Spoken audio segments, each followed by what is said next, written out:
let's move on to something that we've been asking the viewers and our audience to participate in. Because on the front of the paper today, front of the Mail, in fact, it's front of the page of every paper today, is this absolutely amazing and wonderful story. A baby girl born in London has made history as the first child in Britain born after a womb transplant. It's a miracle, an absolute miracle. And her mother, Grace, was born with a rare genetic condition, which meant that her womb didn't function properly. But Grace's older sister, Amy, donated her womb to her sister after having had 2 children of her own. So first of all, enormous congratulations to Grace and her partner, Angus. I mean, it is the most remarkable story, and but coincides with your being my guest on the show and your being childless. Yes. And actually saying you're quite happy that way. I really am. I've been pregnant a number of times. I had 2 ectopic pregnancies, a miscarriage, and nobody wants to go through those. No. I didn't see myself as being motherless.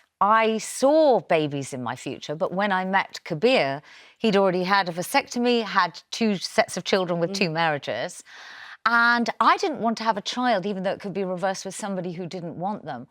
Then later on, after Kabir, I was able to get pregnant but lost the babies. But honestly, Vi, I do not think I could have had the life I've had if I'd had the responsibility of children. And I feel great, and I love my freedom, and I love the ability to move. That doesn't mean I don't feel a tug when I see my sister's children, my nieces, my nephews, my godchildren, other people's children.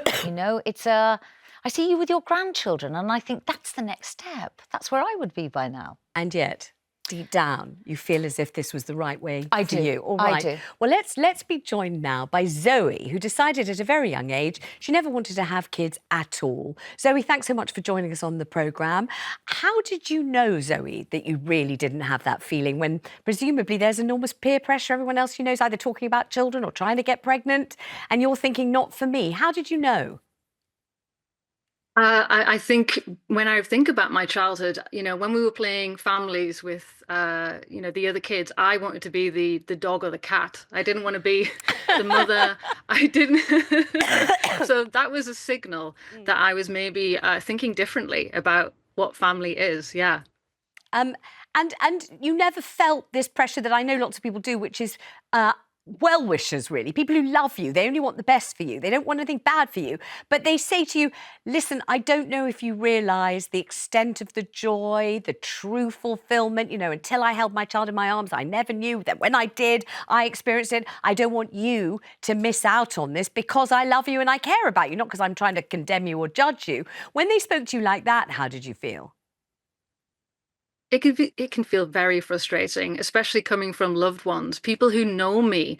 I have a twin sister, and when her first baby was born, she knew I didn't want children, and I remember holding him and being with him, and she was like, "Are you sure? Are you really sure?" And that was frustrating because even she didn't believe me. And if I can't get my own sister and family to believe me when I say I do not need this and I do not want this in my life, how am I going to get anyone else? How am I going to get doctors to take me seriously? It's really frustrating. And have you felt the same thing, that when you say I couldn't have lived this life, I couldn't have enjoyed this freedom had I had children, that people go, oh, yes. yes. And my Indian side of the family, I'd go upstairs to see my grandmother, and it would always be any good news, because that's what you were expected to do. Yeah. And because my sister has so many children, I think everybody just assumed you need it to be complete, to be fulfilled.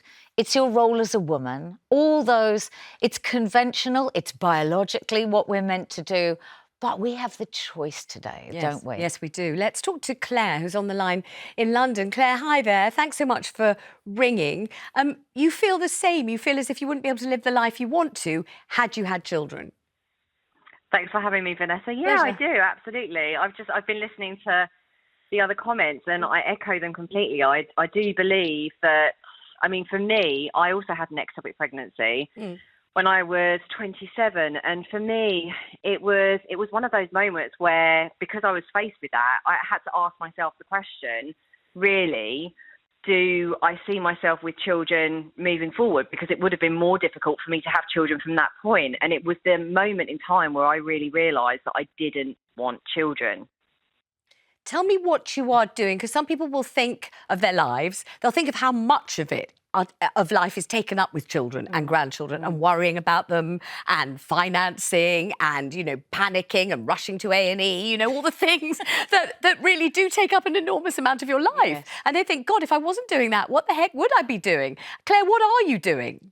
I actually run my own business. Right. I think that's the thing. For me, I wouldn't have been able to have the freedom or the flexibility to... Glamorous picture of you and your husband that we're looking at. Yes. Wow, where are you there? Oh, in Ibiza. In Ibiza. In Ibiza. Where else? Yeah. So we ran retreats for a really long time, and then we run our own business, coaching people and going into organisations. And I think for me, I always knew that I wanted to make a difference in the world and serve other people, and I just really didn't feel like I might have the flexibility to be able to live out that dream if I had a child. Do you ever feel a pang? Does it ever kind of hit you that you think, well, I know I've done the right thing, but, or never?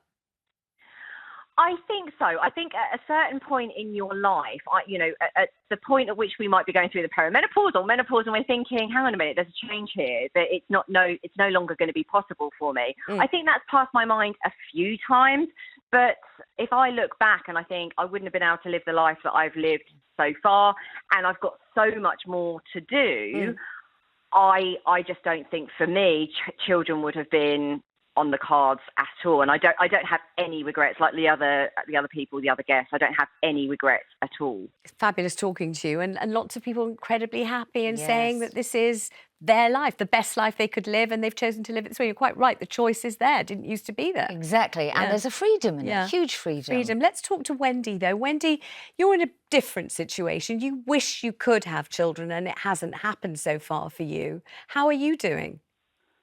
I'm doing okay. I have good days. I have bad days. Now I've sort of come to more level of acceptance that I can't have kids. I have a lot more good days than I do bad. But it's absolutely heartbreaking when all you've ever wanted is to have kids, to find that you can't actually have them. God, absolutely soul destroying. Of course it is. And is it over now, that journey? Have you found out that it's definitely never going to happen for you? Well, unfortunately, the journey has never really kind of started. Oh. Because after referrals from the GP and what have you, we were referred to our local authority, and they gave me 3 reasons for not helping us. One was my age. Well, I can't do anything about that. One was my BMI. I could have done something about that with the right motivation. But thirdly, my husband's actually got 2 boys, but we didn't meet until much later. Well, I say much later on, until I was about 39. Right. So now that there's no course of kind of planning that you can get involved in. But are you finding? I mean, I'm sort of hoping you're going to say yes, but you may not. Are you finding that other things are becoming more fulfilling? They're taking up more of a space in your life. You're finding other interests, or is that much too trite, and actually it just continues to cause you pain all the time? The answer to that is yes and no. It does mean that I can do things. I'm a Christian, and I'm passionate about the things that I do in relation to my Christian faith. Good. So I do get to do some of that stuff. But then I have days, like, for example, we've just had Mother's Day, where that just makes me incredibly sad. I'm really sorry. I mean, you've met so many people, you've interviewed so many people. It really is a profound kind of difference in perspective, isn't it? And how people see it and how they respond to it. You can't really dictate how people are going to feel. You can't. And also to say something like, there are other ways of mothering, it's like a platitude, isn't it? If that's your burning desire in life. Yes. The fact is you can mother in other ways, but it's not a consolation, is it? No, Wendy, thank you very much indeed. Sending so much love to you. It's very easy to say, life without children can be absolutely stimulating, fascinating, all-embracing.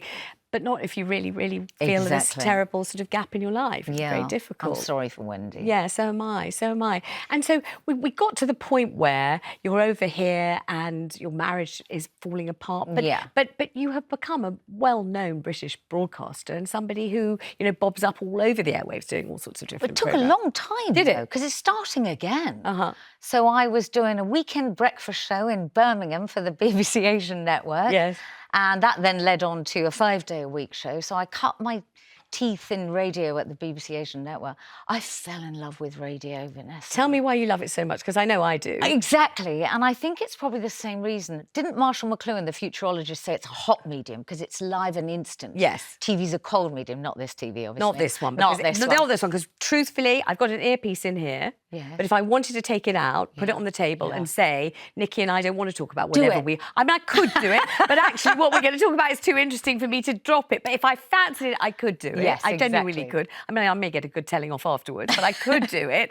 And we could, you know, we could go for anything, just like you can on the radio, because this programme really isn't, as anyone can tell, isn't scripted. So we can say whatever we want. So that's kind of TV that's as like radio as you can get. Exactly. Yeah. But I love radio. I love the craft of it. And you do mostly live radio. I love live radio, yeah. And I do a mixture of live and pre-recorded. The pre-recorded, I get to travel the world with one of the shows for the World Service.